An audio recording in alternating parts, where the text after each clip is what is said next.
Ok. Olá, boa tarde. Estamos aqui nestes meios digitais reunidos para vos falarmos sobre as invasoras marinhas.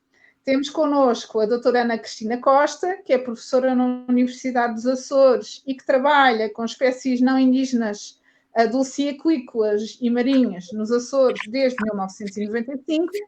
E temos a doutora Paula Parretti, que é aluna de doutoramento na Universidade dos Açores e cuja tese é precisamente sobre as espécies marinhas não indígenas.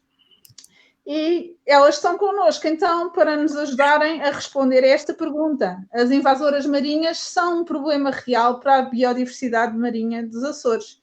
E passo então a palavra à doutora Ana Costa. Olá, boa tarde. Obrigada pelo convite para estar aqui presente. Espero contribuir aqui com alguma informação que possa ser útil para a maior parte das pessoas. E, na realidade, algumas invasoras marinhas são já um problema para a biodiversidade marinha dos Açores. Outras que ainda não chegaram cá, temos esperanças que não cheguem e eventualmente poderão ser um problema. E a questão que se põe é porque que é esta preocupação toda com estas espécies?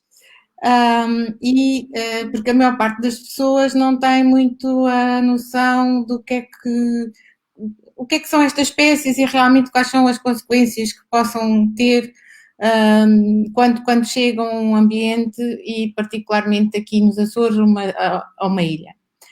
De facto, o conhecemos melhor é a situação que existe com as espécies invasoras terrestres e aqui nas ilhas isso é muito visível, portanto quando olhamos para grandes extensões de conteira, é muito visível que é a única espécie que está numa larga extensão, mas como a maior parte das pessoas não anda debaixo da água, não tem essa percepção e não tem a percepção do que é que pode acontecer.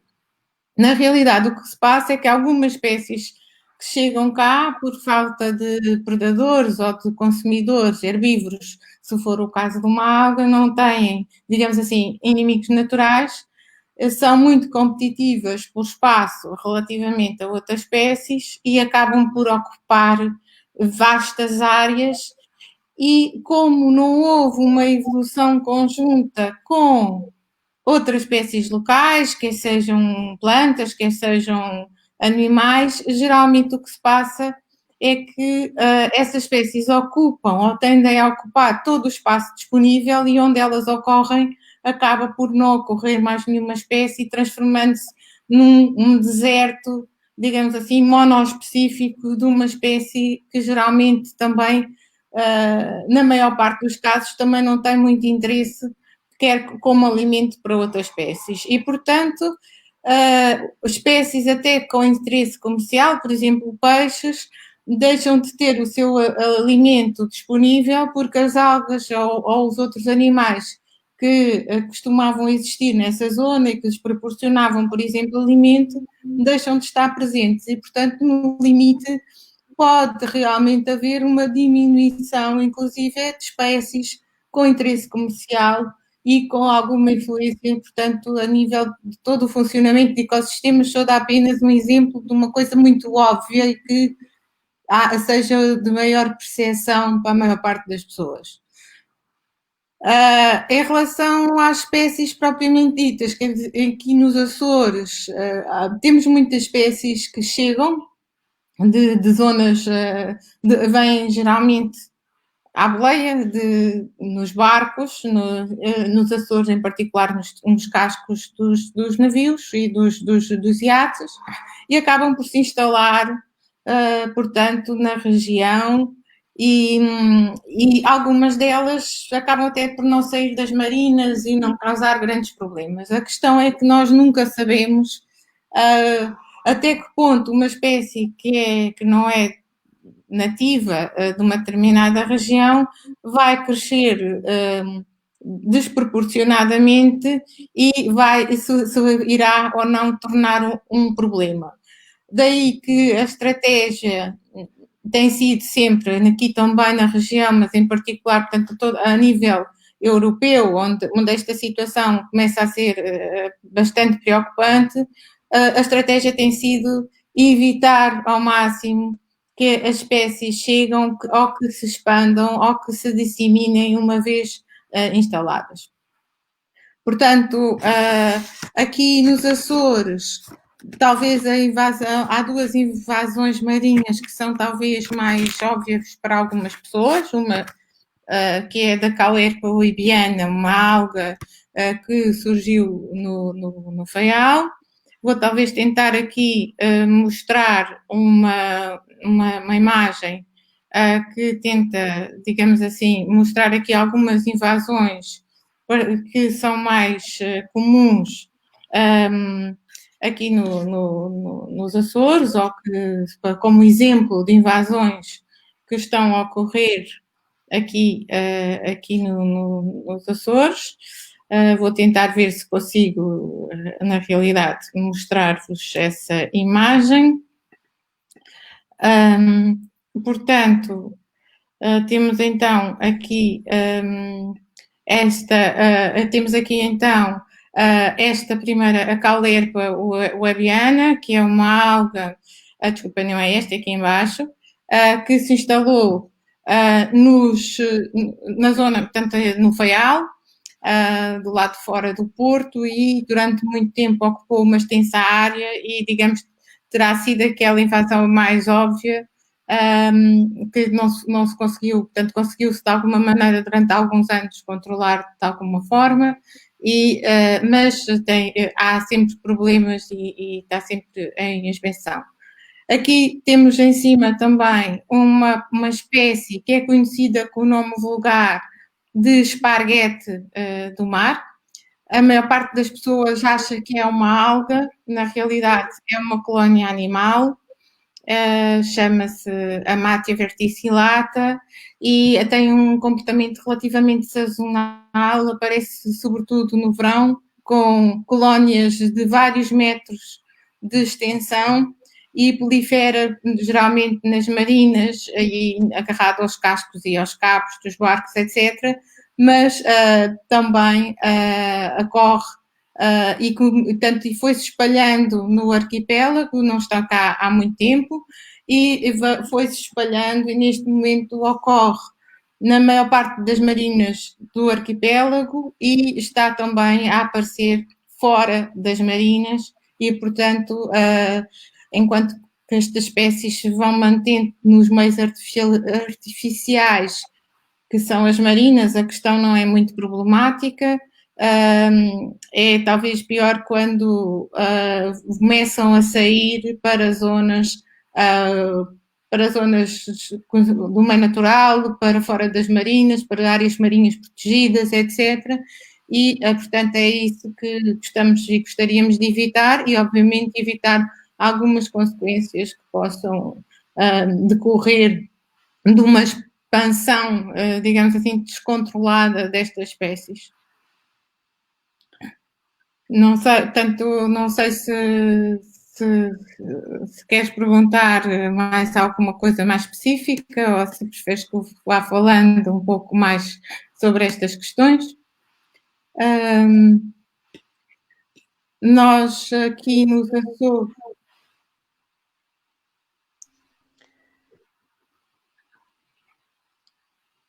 Helena, não te conseguimos ouvir. Desculpem. Ok, estão a ouvir? Agora sim. Ok. É o trabalho, deste trabalho que têm estado a fazer, a vossa equipa,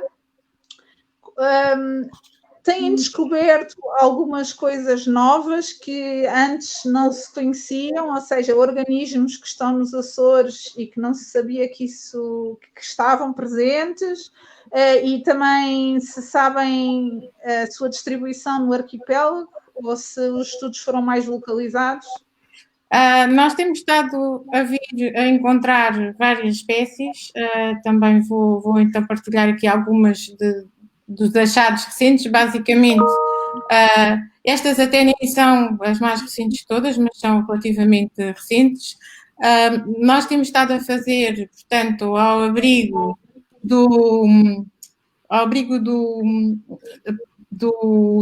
e a pedido do governo regional, temos estado a fazer alguma monitorização e, por exemplo, aqui podemos ver algumas espécies que temos vindo a encontrar e que fomos vindo a registar. Muitas vezes demora um bocadinho, encontramos as espécies, não sabemos exatamente o que são e temos que, vamos tendo que ir à procura e identificar os vários organismos. Temos aqui algumas espécies que foram recentemente encontradas, mas basicamente todos os anos encontramos coisas novas, em particular dentro das marinas, que não estavam aqui antes e não tinham sido encontradas antes. A maior parte dos registros têm sido feitos em Santa Maria e em São Miguel, porque tem sido nestas duas ilhas, também, embora também tenhamos feito algum trabalho no Faial, mas foi em São Miguel e em Santa Maria que incidiram mais os trabalhos e, portanto, os novos registros têm sido encontrados essencialmente nestas ilhas. Algumas destas espécies nós começamos por chamar espécies não indígenas, porque não são espécies que não ocorriam antes nos Açores, que começam a aparecer nas marinas e por isso nós ligamos que a via de entrada a maior parte destas espécies no arquipélago é associada aos cascos dos navios e sobretudo aos cascos também dos iates. Nós temos encontrado muitas espécies associadas e temos feito algum trabalho também de monitorização dos próprios cascos dos navios e portanto, temos aqui, queria ver se conseguia também partilhar aqui mais uma imagem que vos possam para que possa mostrar um pouco o tipo de trabalho que também temos feito a nível da monitorização de navios ou de embarcações, muitas vezes são pequenos iates, que são levados para a doca seca e nós aproveitamos nessa altura para mostrar os cascos destas embarcações e encontramos também muitas vezes algumas espécies relativamente exóticas. Muitas destas espécies são originárias do Pacífico, que foram-se vindo a disseminar nos portos da Europa e acabam por chegar aqui nos Açores como uma introdução por via secundária, portanto já estavam noutros portos da Europa e depois acabam por chegar cá. Portanto, nós temos estado, de alguma maneira, a tentar perceber quais são os mecanismos de introdução e tentar perceber como é que estas espécies se disseminam uma vez chegadas ao arquipélago, quais são mais ou menos as vias em que elas se vão dispersar ou os modos que elas têm para se ir dispersando entre ilhas. E também outra ideia é tentar perceber de que forma é que podemos, de alguma maneira, minimizar ou gerir este problema e até que ponto é que as condições ambientais presentes ou futuras poderão afetar a chegada e este estabelecimento destas espécies. E se calhar agora dava a palavra à Paula para ela falar um pouco no trabalho que ela tem feito, que tem um bocadinho a ver com, por um lado, a percepção das pessoas, portanto, dos utilizadores e do meio marinho, que têm relativamente a este problema, e de algumas sugestões que têm a ver com a própria disseminação destas espécies no arquipélago. Portanto, eu agora sugeria que a Paula falasse um pouco sobre, portanto, sobre o teu trabalho. Pronto, boa tarde a todos. Então, a parte do meu doutoramento é um bocado essa, tentar também fazer assim como um pedacinho entre a investigação pura e a percepção das pessoas e também de que forma, não é, o utilizador típico, diciamo, do ambiente marino pode influenciar na dispersão da espécie.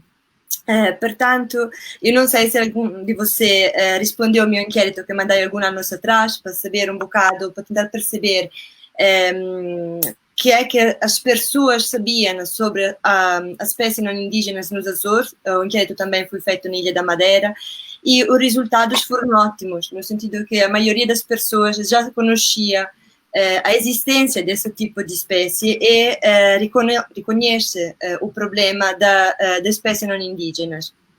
E isso foi muito bom. Agora falta fazer um outro passo, no próximo step, que é, ok, então, o que é que nós podemos fazer para evitar esta difusão, ou se não para evitar, pelo menos para reduzir um bocadinho esta difusão.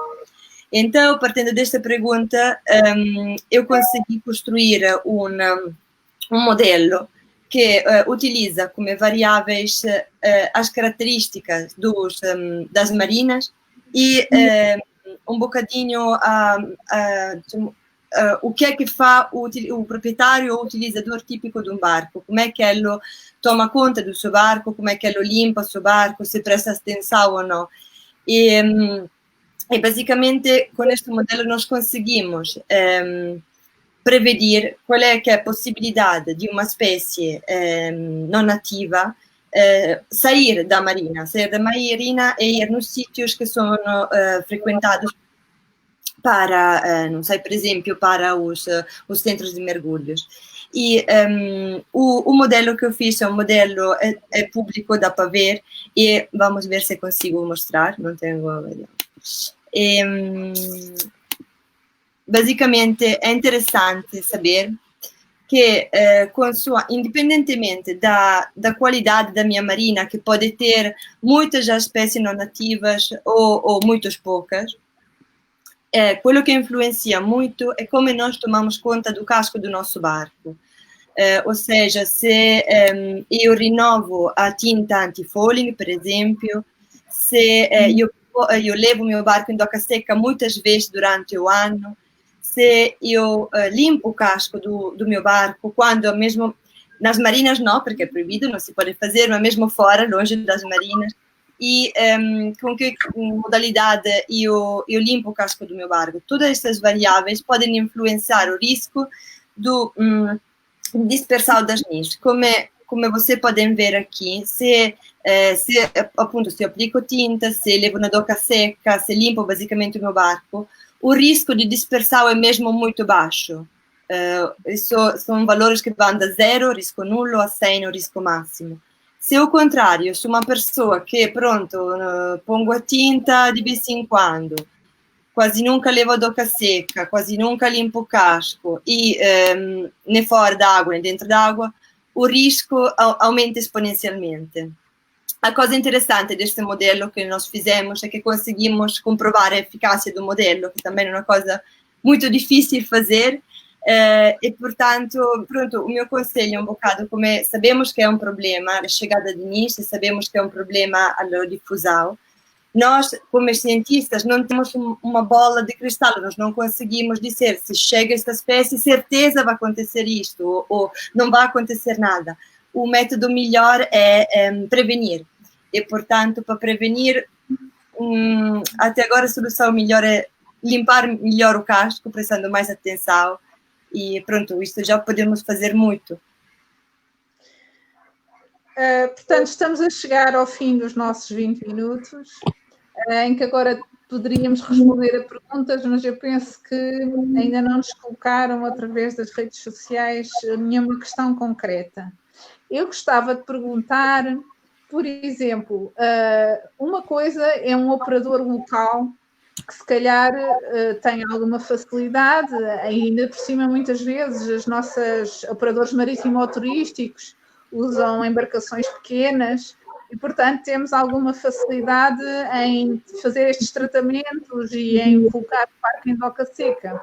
Mas, por exemplo, os barcos de carga que chegam à nossa região, que são muito grandes, não é? E às vezes até só estão cá mesmo a fazer uma escala antes de ir para um destino muito longínquo, é quase impossível terem essa capacidade de levar a doca seca, ou poderão limpar com alguma frequência durante o ano, pronto, mas que medidas é que eles poderiam tomar para evitar a dispersão?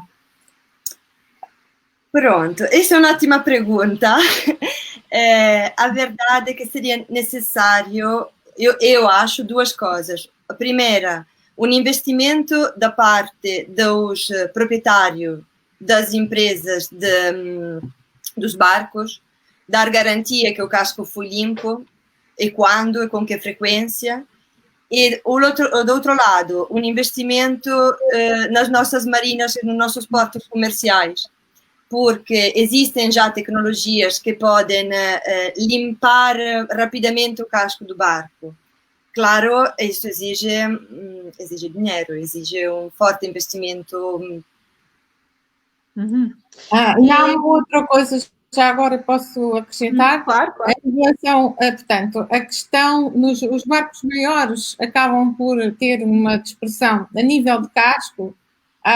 Embora nós aqui nos Açores não fizemos nenhuma quantificação, realmente esta monitorização que temos feito dos cascos tem incidido em particular para barcos de pequenas dimensões, embarcações, iates, mas em termos das grandes embarcações, geralmente nos outros portos da Europa, a grande preocupação é a nível das águas de lastro. Aqui nos Açores, isso não nos coloca um grande problema, porque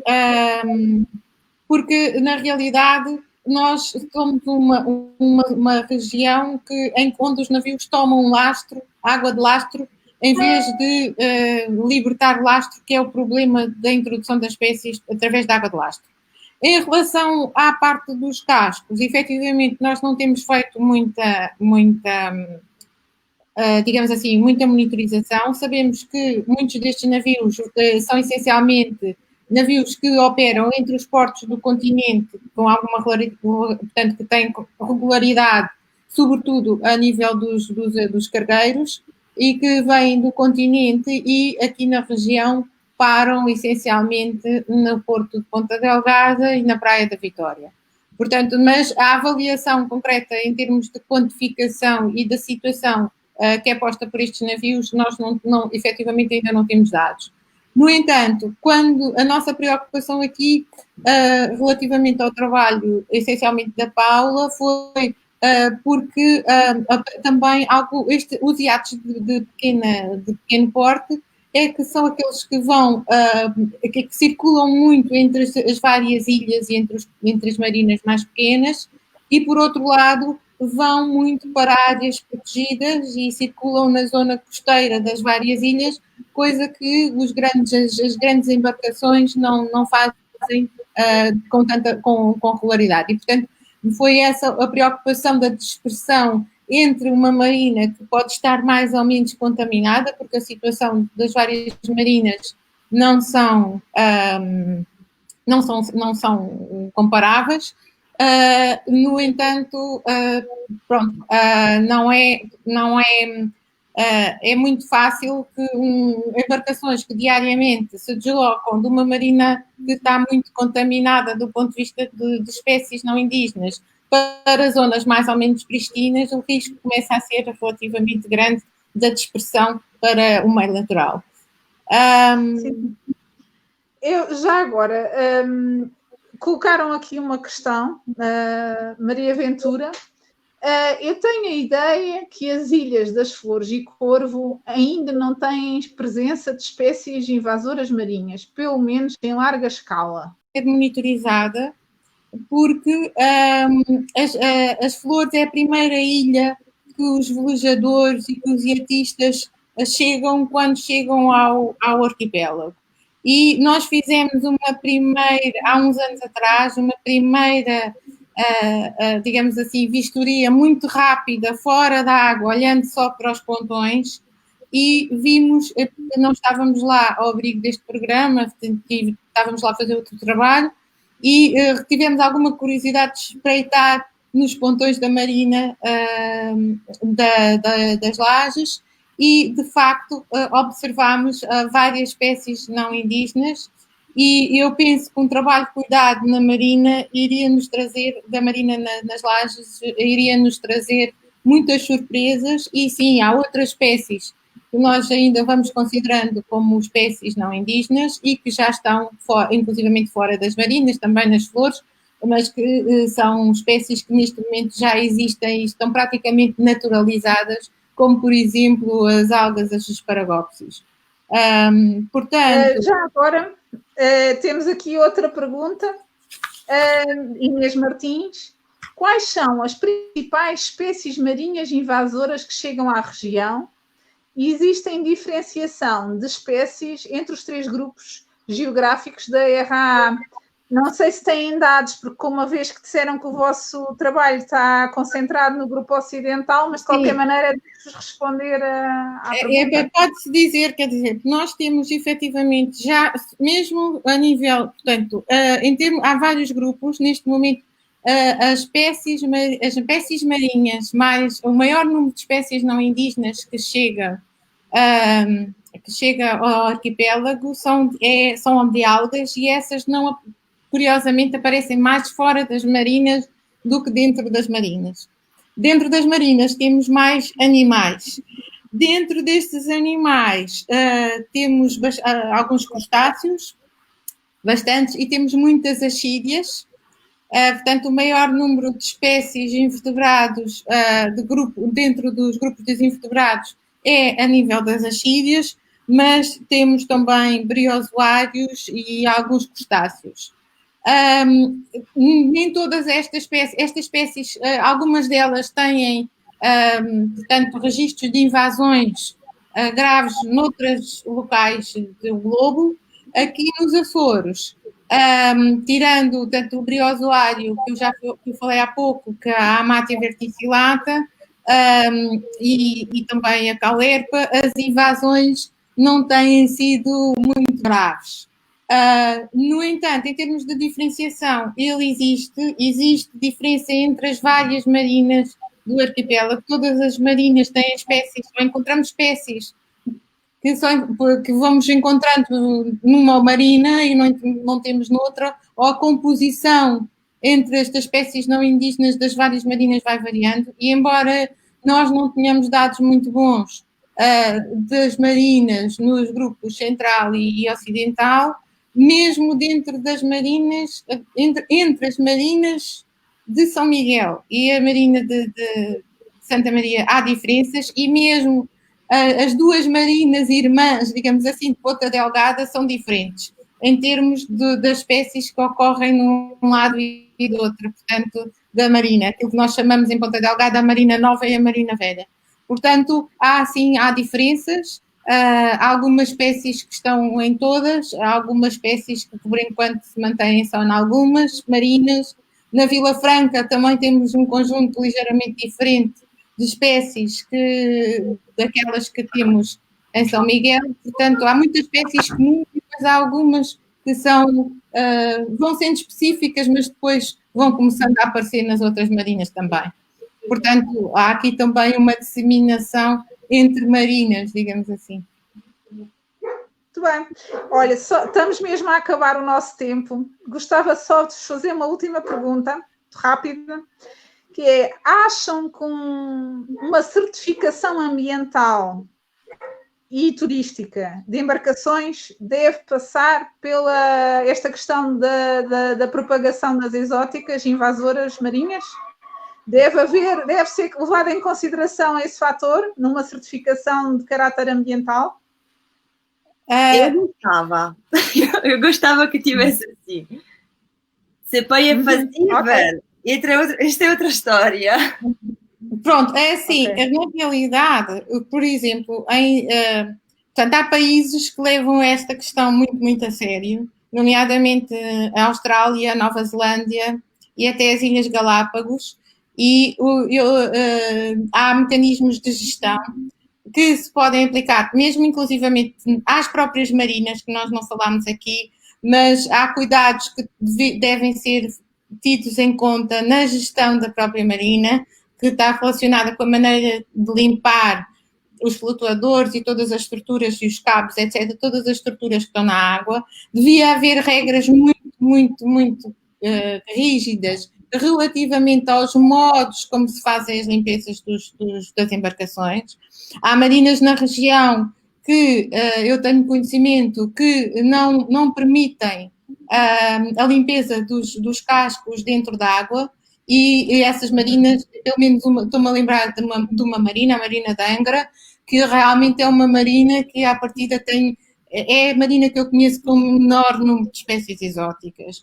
E mesmo aquelas marinas em que se faz a limpeza em doca seca, o que eu vejo é que não há uma zona específica para isso ser feito, e a maior parte das vezes aquilo que é raspado dos cascos volta para a água e, portanto, aumenta ainda o problema, porque estas espécies têm uma grande facilidade de propagar e, portanto, o que devia ser feito é haver um mecanismo em que a limpeza das embarcações se fazia numa zona concessionada, delimitada para isso, e que tudo aquilo que era organismos que era retirado do casco fosse, portanto, para um lixo e não voltasse para a água. E uma outra questão que também é bastante importante, e que nesses países que eu referi, portanto, é prática, que aqui na região não sei se poderia ser ou se deveria ser, mas existem práticas, não precisamos também digamos assim, de inventar a roda.